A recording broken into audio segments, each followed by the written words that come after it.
Hi guys, I am so excited today to be joined by the Re.Farm, and I will let them introduce themselves because they are awesome. Tell us a little bit about you guys, how you got started, and what's going on your amazing farm.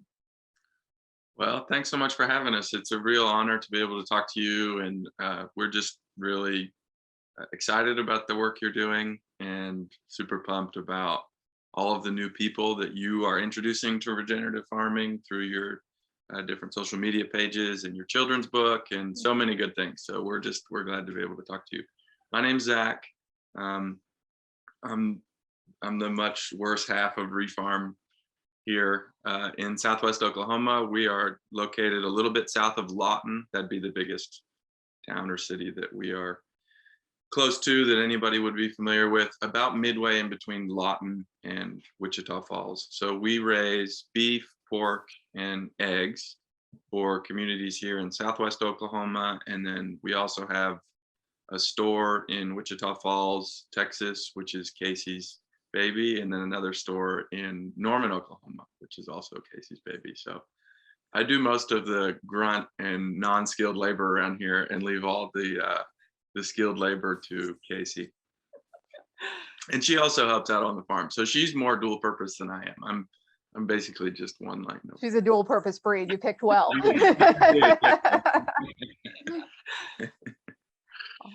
Yeah. And my name's Kacie. Schurler Abney is our last name. I'm fifth generation here on our ranch in Southwest Oklahoma. And so my family has historically done conventional farming with cattle and some crops like wheat. But we're kind of trying to pioneer regenerative farming in our little part of the world. And so it's been a real adventure, as it always is.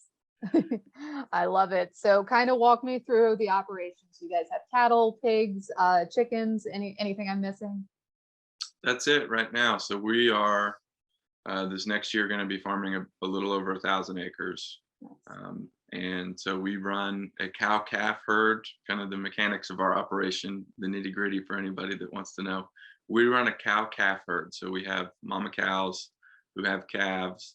And then we also bring in something called stalkers. So that's cattle that are already calves that we purchase and have on the farm while they gain weight for a while and then are sold. And one of the things that we think is important, particularly at the stage of we grew slowly for the first few years, trying to make sure that we understood what markets would work in our environment, what people had a demand for, and what we enjoyed raising. And that kind of product market fit is an important part of regenerative agriculture that we think it's vitally important to be able to build a viable business structure. And so the enterprises that we felt we enjoyed doing and that we had the environment to do were cow calf operation, a stalker operation, because we have access to maybe a little more land than some other folks in the Northeast or the West Coast, where land is divided up in a little smaller chunks.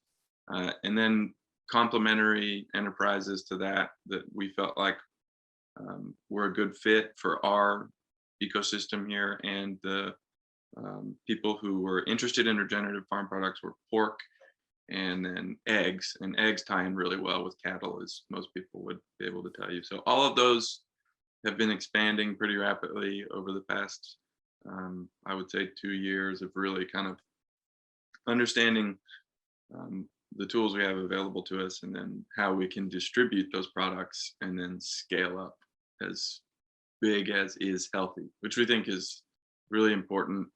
And the danger there is to scale up so quickly that you just become another commodity farm. And I think a beautiful part of regenerative agriculture is the appropriateness of all things to desire to fit into your ecosystem at a level that is sustainable, and not only sustainable, but continues to be regenerative. So that's kind of the overview of our operation. We sell direct to consumer beef, direct to consumer pork, and do eggs. But the cattle operation also has a commercial side of it that allows us to have different cash flows. I love that. I feel like you hit on something very specific, that you kind of investigated your market before you really like blew it up. You're not like, I'm going to be the biggest egg seller on the market, and you went boom. Like, can you kind of briefly tell us like how you went through like deciding what those markets are, where you looked for, what you tested for, and how you even envisioned where you were going to scale?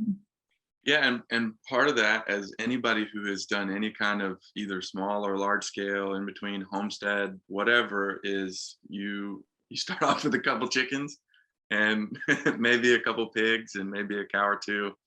And for us, it started off um, with us needing healthy food. We didn't have access to healthy food where we live here in Southwest Oklahoma. We're a 30-minute drive even from Walmart. And clearly, even Walmart grass-fed beef is not actually something that is healthy and nutrient dense. And so, As nutrient dense, as as you Or even from our own country, right? exactly. So it started off as a more personal journey for us. And Kacie can talk a little bit about maybe, I mean, Yeah, well, just through that, needing access to nutrient dense food, that's when we started to hear from our community about what they wanted. And so that's when we were kind of like, okay, there's something viable here. But the temptation with getting into regenerative farming too is that it's very tempting to want to do all the things all at once and create this really beautiful, diverse permaculture ecosystem, which is amazing in theory, but at the same time, we have to figure out how to pay bills. And so, yeah, just starting off very small at our local farmers market, selling longhorn beef, which we no longer raise longhorns for beef, but that was sort of our startup into this, and the demand has grown from there, and we have grown very slowly behind that demand. We cannot meet our demand right now, but we've just wanted to go slowly and grow responsibly in response to that, and also encourage other folks in our area to dive into regenerative farming too, because we don't need to be the biggest. We need one of us, every 5 miles in an ideal world. Right. and, Such a good point, because I think like permaculture, right? We need biodiversity. So we would need the sheep, the goats, the cattle. And I think, I went down that road and we almost lost our marbles. So I love that you guys are like, go slow, understand, and move forward. And that I think is a great way to dive into. You guys take such an abundant level of care. So you're moving animals more than even what people would consider necessary for regenerative farming. Let's dive a little bit into the specifics of your rotational grazing and how you make those decisions, why you're moving them so frequently, and any tips and tricks to efficiency. Since you guys are doing it a lot, you're probably getting really good at it by now. we're inching closer to 10,000 hours, is what I'd say. A lot of time in the sun. Yeah. Yeah. Really good question, and something that's really important to both of us personally is we hear a lot about why it's good for soil health to move our animals, whether it's once a day, once a week, once a month. Any kind of animal movement creates more biological activity, creates more healthy ecosystems that are resilient and can withstand. We've had a terrible drought here this year. And so we believe in any kind of animal movement and are not necessarily advocates of everyone doing the level of, particularly we'll talk about cattle movement, that we participate in. So that's kind of my caveat to this whole discussion is you kind of have to find what fits your environment. We're in a I would say relatively dry environment that can go long times without rain. I'm not going to act like we're Southwest Texas or Arizona or New Mexico by any means, but we're in a more brittle environment than some people, even 50 miles east of us, past I-35. So, or 100 miles east of us. So, what we have found is that by moving cattle between, and it can depend on a lot of different things, 2 and 6 times a day is kind of the sweet spot for us. And there's a lot of reasons for that. And I'll start first and foremost with uh, animal welfare. One of the things that we found early on when we were moving cattle once every few days or even once a day is the cattle immediately go for the ice cream all around the pasture like we would if we go to a buffet. We go straight for the things that have the highest energy level and taste the best to us. And so when we were moving cattle less frequently, what we ended up with was inconsistencies in cattle diet, which led to animal stress, some sickness, and it's still not like there were outbreaks of things.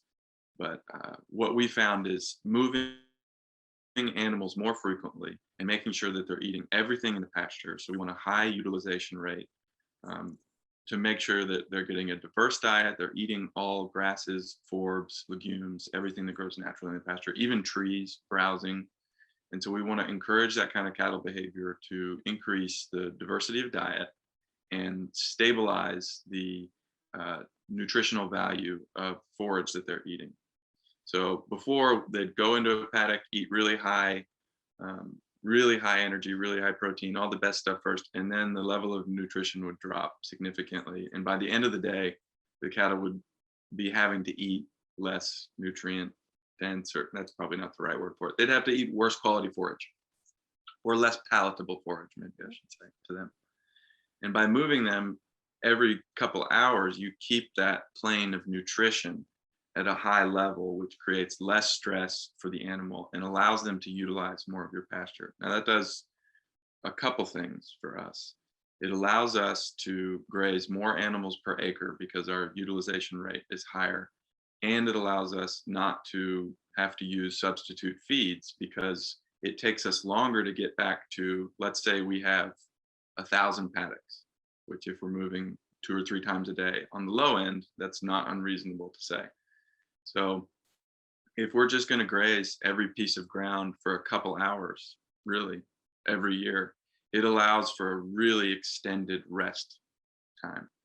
And one of the problems that we faced early on, in addition to that infrequently changing plane of nutrition, was we were not getting enough rest. And it was allowing for some lower quality species to come back, but it wasn't allowing for some of the native species that we really wanted to see come back. So before, we were operating on like between 30 and 50 days of rest time in between grazes. And by moving to 2 to 6 times a day, and I'd say our average is probably somewhere around 4, we get really extended rest times. So we're talking about like 60 days on the low end and 120 to a year.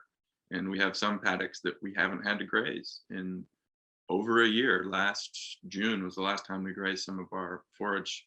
And that was operating, our cattle are on 400 something acres, and we had 120 mama cows. And so really intense for our high stocking rate, but still allowing long rest periods. And so that was a long way to answer your question, but lots of reasons. Animal welfare, it's land health. We feel that the root exudates that are released by grazing every single plant instead of just having cattle selectively graze really increases humus in our soil. I'm not a scientist, so I can't tell you exactly how to say that word. Somebody out there watching this will be able to tell you exactly. And it increases our cattle's ability to utilize all of our forage, which at the end of the day, if we're going to make money, we need to be utilizing as much of our forage as possible. So long answer, but lots of reasons. And the cost really is just in time. You asked about efficiency. There, I can talk about it a little bit, but I also want to give you a chance to ask any questions. No, that totally makes sense. Like, we don't feed kids ice cream in the morning and salads in the evening and expect a good maintained energy level. So that makes a lot of sense about the time of day. So I would love to go into efficiency. I feel like you just nailed like all the reasons why this is so important, as far as forage, and that you even had excess land in a drought seems amazing. That so many people are kind of like at max at the end, and with your system that seems so intense has provided so many benefits. So take us down like how you do that semi-efficiently, labor of love, but some level of efficiency. And that has to be the question, right? Because the biggest downside, if we're going to talk about realistic downsides to what we're doing, is time, human capital. So you either need to employ somebody to do this, or you yourself are doing this. And a lot of people who are doing this either have off-farm jobs or have something else they're doing, or have a few enterprises like we do. And so building efficient systems was a key part of our scale plan, and making sure that we weren't going to spend 6 hours a day moving fence. And so we use, I guess the best way to explain it is, we use one strand of electric fence wire, high tensile, and we run it at one side of our paddock. Everywhere that we have a farm, there's always one strand of high tensile, and it has an electric wire on it. And then we use it as a lane. So it's up against a barbed wire fence or a hard fence in our case on all of our farms. And we're able to use that to move our cattle back and forth everywhere that we have land. And we can, off of that one strand of high tensile wire, we use something called poly wire, and it's on reels. And one of the things that made us more efficient is buying geared reels. So every time you turn the handle, it's 3 rotations instead of 1 rotation. When you're moving fences as much as we are, that really makes a difference. And then I'd say buying really high quality fencing material it hurt at first to buy a post, a step-in post, an O'Brien's step-in post that was $4.50 versus the one at Atwood's that's $1.25 or whatever. But we've now been using those for 4 years, and the return on investment is huge. So we use polywire to subdivide little lanes on our land, and then we use poly pipe, so HDPE plastic pipe. We just use small 3/4 inch pipe and run a water line under that high tensile fence. And so we have water pretty much anywhere that we need it on our farm. And we use something called a quick coupler to attach a hose to the line and go to a small tank that can be moved around. And so there had to be a major investment up front, because if you want to run an efficient farm, there's some saying you can have 2 of 3 things: fast, cheap, and quick, something like that. And so we chose up front that we wanted to be really efficient and we didn't want to be cheap. The return on investment for us, we knew, would be big enough, being able to run 3 times as many cattle as our neighbors on the same amount of land and still having some reserve. And so we figured it was best to go ahead and make that investment and then start improving our land really quickly instead of doing it slowly. Now, to do that, we had to take on debt, and it's a big deal to take on debt, especially when you're a smaller farm. But we just felt like, in order for it not to run our lives, in order for us not to be moving fence for 6 hours a day, which we really have a high value on our time. At the time, we were both working off farm, and now I have like a part-time job off farm that I can do flexibly, but the cattle are my main deal. And we have the 2 stores and lots of other things. So I think, does that answer your question about efficiency? That was a long winding. You've now talked. No, definitely a good one. And tell me about pigs real quick too, because I saw like your beautiful oversimplified pig system, which we have not achieved. So I wanted to touch on pigs real quick too. So we have a big bulk feeder, that's a 2-ton feeder that we can move around. And when pigs arrive on our farm, we just use like little hog wire panels, and 16-foot wide, 3-foot tall panels.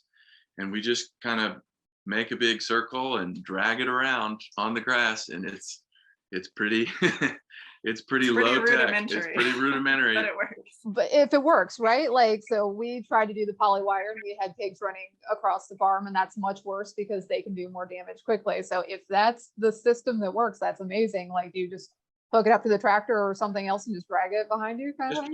We just drag it by hand, and that's just when pigs get to the farm. We eventually, but what we were having a problem with when pigs got dropped off is we'd either have a really small section of that hard fence, the panel fence, and then some electric wire in between, and it just got disgusting so quickly. Having that kind of setup, and anybody who has pigs knows that after a couple of days in a small space, it's so. For larger groups of pigs, like I think we'll have 60 pigs that we pick up next month. We'll probably do 100 to 120 pigs this year. And so we bring them in batches and then butcher in batches. And so we'll plop them into a big, like 10 to 12 panels, which creates a pretty big space. And then it takes some labor, but you just kind of drag it around while they're getting trained to electric fence in the middle. And then we move to polywire, same kind of grid setup where the pigs move, but we do not move pigs as frequently. It's like every 10 days to 2 weeks. And we just make sure they have enough space to roam around and not root and destroy everything in sight, which they're very capable of doing. Right. I think pigs are kind of like the gold standard. You have a certain range of error with cattle and pigs that you're not pigs that they overgraze, and pigs, like if you go too hard, you're going to get a lot of damage real quick. And we have questions about the our pigs right for our environment here. We're on a heavy clay soil, and we just have to be really careful with them. So there's enough market demand, and we enjoy having pigs, and there's kind of a balance there between, okay, we know it's going to take a little more labor, and maybe we're going to move them more often than we really want to, just to make sure we're not destroying our pastures. But we have this area, this 10 acres, where we can mess with having pigs here, and if we make a mistake, it's okay, because we'll overseed and come back with pigs again.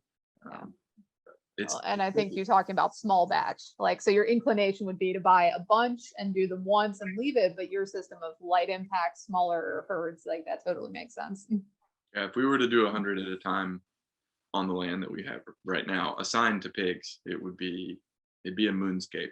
Yeah. Take a whole lot for comeback. We have created moonscapes with pigs. Yeah.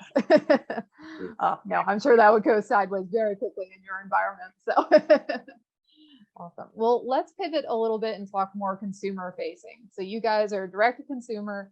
You've had a lot of challenges with evaluation, like how to compare to that Walmart meat that is the other one. Lead me a little bit through the tougher days of the margin and how you've gotten to in the stores that you guys are doing. Tell me about how that went. Well, when we started out, like we mentioned, we were selling at farmers markets, and but quickly realized, one, that farmers markets they're great, but they can't really be the end all be all, and there has to be and some of them are seasonal and some of them aren't, and some of them have enough foot traffic to support farmers, and some of them there's a bunch of competition. It takes an entire day or two out of every week, and some prep and freezers and all this stuff. And so early on, we kind of decided that we needed to have a commodity facing side of the farm that was able to operate at a scale that could provide us some income when margins were low and expenses were high, and we were having to pay off freezers.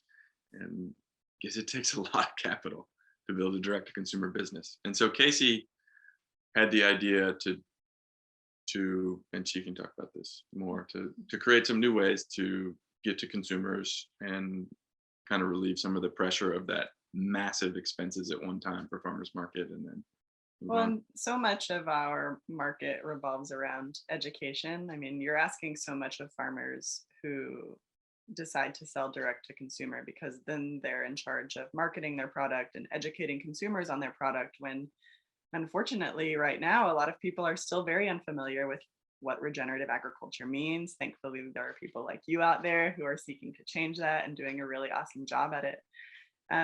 But it kind of became my desire to create these spaces in our surrounding communities where we could talk freely about regeneration beyond just a 1 day a week farmers market. So we have these, zero waste stores where we also sell our meat products. But yeah, communicating with consumers in terms of the price differences especially comes with some challenges, because people don't understand the human capital that Zach mentioned earlier that goes into creating our product, or the fact that we have chosen to not feed our pigs and chickens corn and soy. And so our feed costs come at a premium. All of this comes at a premium, and we try to keep that premium as small as possible when it's presented to the consumer. But there are just these gaps there, these sort of mental hurdles that people have to get over to really understand. And so that's when we say, well, come see our farm. If you can, come check it out, see what we're doing. That's the best case scenario, and people really get it. But if people aren't able to do that, it's really just figuring out what in particular about our work is the consumer interested, because generally a customer is going to be really interested in the personal health aspect of our meat. Why is it more nutrient dense than meat from the grocery store shelf, or the environmental impact? And so figuring out sort of that connector point, because typically with anyone we can find something that kind of reels them in with curiosity. So that's kind of been our journey, but it's still very much a learning experience that we're trying to figure out. Well, let's go there, right? Because I think everybody is trying to figure out what are those words that bring people in. Are there any kind of high level ones that are the ones that you found? So obviously, like your health journey, number one, like eating better food leads to better health. I'm sure that was an easy start point, or how is that incorporated in? I think story is probably like you just mentioned Casey's story and our story here on the farm. I think that's probably the first question that we get asked is, how did you end up doing this? And I think it's a really important part of developing those relationships with customers is them understanding who we are. So there are some, and Kacie might be able to talk about things that she sees that connect with people on social media or at farmers markets. But from my perspective, that's probably the question that we get asked the most is about how did you, what are you, how did you end up in Southwest Oklahoma? What's your closest town, and why are you choosing to do these things? And that's just part of understanding. People want relationship, and having a relationship with your farmer is a big deal. And I think it closes the circle in a lot of ways that people are looking for. They're looking for the closure and not wanting something that was factory farmed mechanically. And yeah, because people also understand right now that as a society, we're pretty sick. A lot of us struggle with autoimmunity, myself included. That's what led us on this whole journey. But I mean, cancer rates have skyrocketed. They're just allergies have skyrocketed. There are so many things, and more research is coming out pointing in the direction of our conventional food system being one of the culprits of this. And so people are starting to ask questions, starting to care more about where their food comes from. And then you've got the environmental component on the flip side.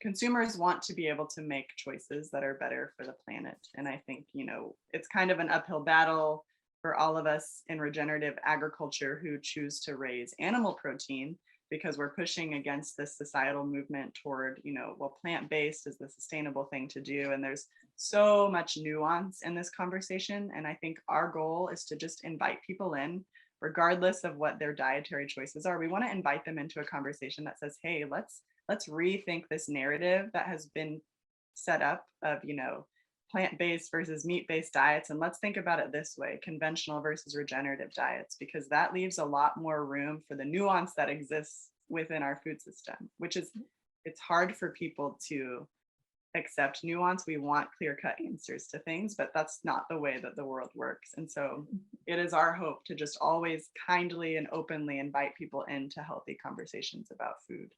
Yeah. I think that conversation is so important to be the gateway. Like, even if you don't want to consume animal proteins, a bean can be a regenerative bean versus a conventional bean. It has an entirely different lifestyle. And, I think that's so important. for sure. Yeah, for sure. What other things? You guys do so much. Is there anything that you guys I feel like you guys have been progressing so much over the last 2 years. What have you learned that you think has been super important to your journey to making this efficient, right? Like, you guys are still holding down multiple jobs, paying for different things, getting into new areas. What's kind of your advice to the other people in the space and things that you've learned to help move yourself forward? Really good question. And I wish I had something that was just perfect to say back to you. But I guess the one thing I think a lot about, like, if I was to start over, how would I do things, or what different decisions would we make, or what different markets might we try and tap into? And there's so many things. But at the end of the day, what I think feel strongly about in this space for people getting into it is there's a lot of temptation to just go for it and to cut corners and to go straight to doing the thing that you see somebody doing on YouTube or on Facebook on a regenerative grazing page or whatever, and not very much encouragement, I don't think, and maybe I'm just not in the right spaces for this, but not very much encouragement to go at your own pace and build a really strong foundation. Because if you're not thinking about your farm first and foremost as a business, and a business that can support itself and support you and isn't a drain on resources and time, but instead can add to your resources and time, then it'll just end up being any other job where it's not enjoyable, it's not paying you enough, and there's no way to get from 0 to 100 with farming in a healthy manner. I don't think nature scales like that. And there's things like land shock, where land is like, what are you doing to me? Yeah. And plants are stunted, and you need legumes to kind of jumpstart things back up again. And so my encouragement, and the thing that I keep reminding myself, is that the better path forward, and there'd be people who disagree with me, who go 0 to 100, but from my perspective, the better path forward for regenerative agriculture is building strong foundations that are capable of withstanding financial and weather resistance. Those would be the two things that I think are the most important risks in our business: finances and weather. And if we're able to build systems that maybe they're not as efficient as we want them to be, and maybe they don't make as much money on the front end as we want them, and maybe they're not as big as we want them to be, it sets you up for long-term success in a way that I think is really important for regenerative agriculture. Because if we have a bunch of boom bust regenerative ag farms that just go for it and then figure out that the market isn't there, or go for it and figure out that they don't have the production skill,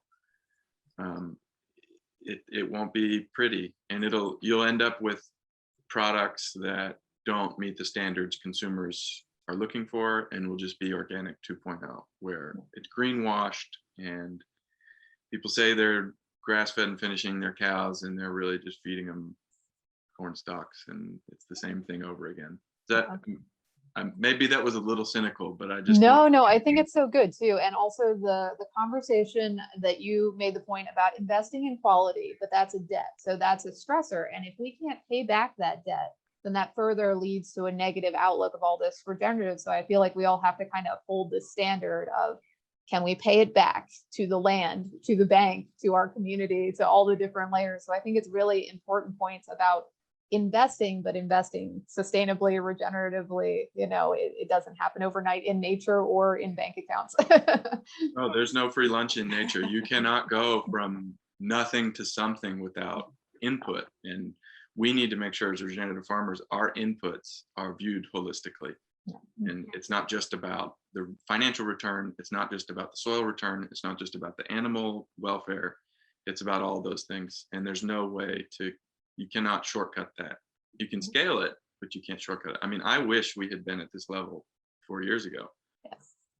And maybe I'm still not ready to be at this level, but I do think I know way more now, and in our very limited experience. I mean, we're just going into year 5 of this operation. So obviously we're still very new in this world as well, but we have witnessed other people burn out already and just think that they could make it and have to tap out. And it's really hard to watch. But one of the most beautiful things I think for both of us about the regenerative community is that there's such a strong sense of community within it, even though we don't have many regeneratively practicing neighbors. We have this awesome online community that we feel connected to in an industry that is historically super isolated. Farming has some of the highest suicide rates in the nation by industry. And I feel like there's some pushback in that. And we all recognize that, okay, regenerative agriculture isn't happening in a silo. It's got to happen with this communal effort, communal buy-in. And so I think that's part of the antidote to some of these challenges too. I love it. And I'll kind of ask you one broad wrap up. So feel free to sprawl and go sideways, but kind of what's your hope for the people coming to the space? Obviously, like longevity and community are in there. Is there any kind of hopes and aspirations for, is it someone every 5 miles? Kind of what's your vision of how this works? Yeah, I want to be part of an ecosystem that is regenerative in every way and is able to lead to more life at the expense of nothing but death is always going to be a part of this world. And if that's the expense that we have, that sometimes plants die and they feed the earth, and sometimes cattle eat those plants and they die, and that system can just continue to build without having to bring in energy that is not healthy or required. And none of us are going to be perfect in that. And I don't know if that answer even makes sense. But if it's 5 miles, if it's 10 miles, one of us every that distance, then that would be fantastic. But if the earth requires that it's every 20 miles or every 1 mile, then that would be my hope, is that we as a movement can be more focused on the health of everything we're involved in, rather than quotas and numbers and whatever that might be. In case you want to add anything to that, any aspirations of your own?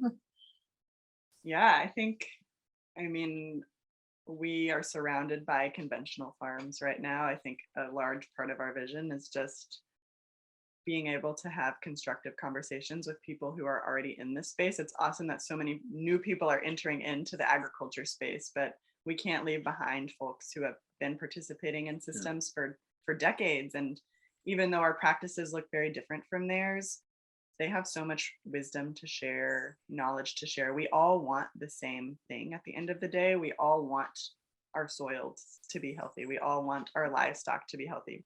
We just have different means and mediums of making that happen. And so I think sort of bridging this gap between the regenerative space and the conventional space is a really big goal of ours. Yeah, That's a big goal too, but I know you are kind of right in the hub with location and family, so you were in it, making it happen. totally. Awesome. Well, I appreciate you both, all your hard work, your 10,000 moves a day. You're constantly trying to figure it out. So we appreciate you both so much and all the positive impact you're making. Well, thank you. We're super grateful for you and everything that you're doing, and wish you the best in all of it. And just glad to know somebody like you. Yeah. Thank you guys. You're awesome.